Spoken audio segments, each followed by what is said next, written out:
Ito yung pinakaunang tambak sa pinapagawang kalsada.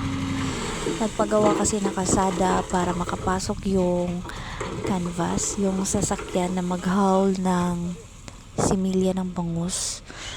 So kapag umuulan, hindi makapasok yung motor, kahit motor na mahihirapan pumasok papunta doon sa dulo. So itong pinapagawang kalsada nasa 260 meters, more or less 265. So dyan namin pinaparada yung mga motor namin, ang mga sasakyan dyan lang kasi nga medyo malalim ito na part. So main road yan dyan, tapos Shout out daw. main road ng Sa taga ng Tubalan, mga shout fish pond. out. So Sa ito taga na may tambak. Shadolo, shout out. Shout out. Oh, nay taga Bangkal dire taga Bangkal.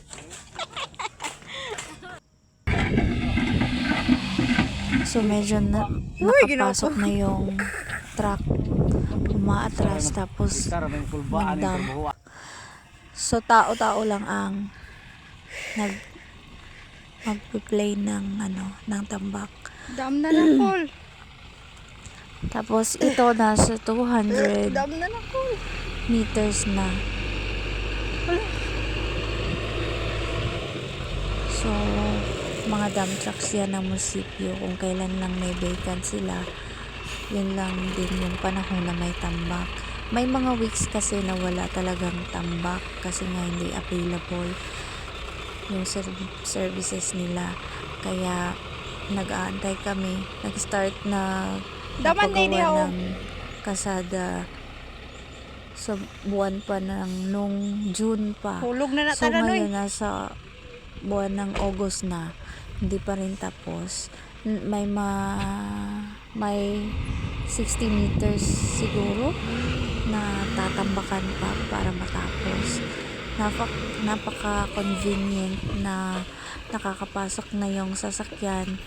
Tapos kung may mga materials sa pagpapagawa ng kubo ngayon, malapit na yung pinag-aakutan nila. So hindi na masyadong nahihirapan. Dati kasi pag may pinapagawa na kaunting construction, yung magsisemento, talagang 260 meters yung pag-aakutan ng tao, mano-mano. Nag-aakot ng buhangin, ng semento, ng mga bakal, ano-ano. Tapos mga kapag nag-harvest, daming tao na hinahire para maghakot ng similya papunta doon sa sasakyan. Doon lang talaga sa main na kalsada. So ngayon, lesser na yung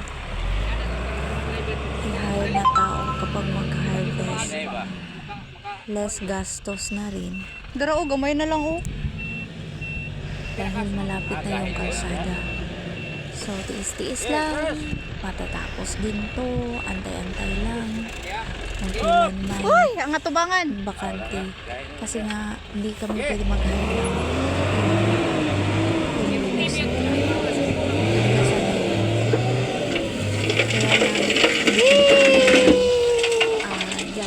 kasi putik kasi Nice. magsugod na atong baklay. So lumulub yung truck. Magkarga kita sa feeds. So ito na yung kasada, yung payag-payag. Ngayon pinagawa ng maliit na kubo, temporary. So ito na, nakakapasok na yung sasakyan, mataas-taas na ang tambak. Rampahan na to guys.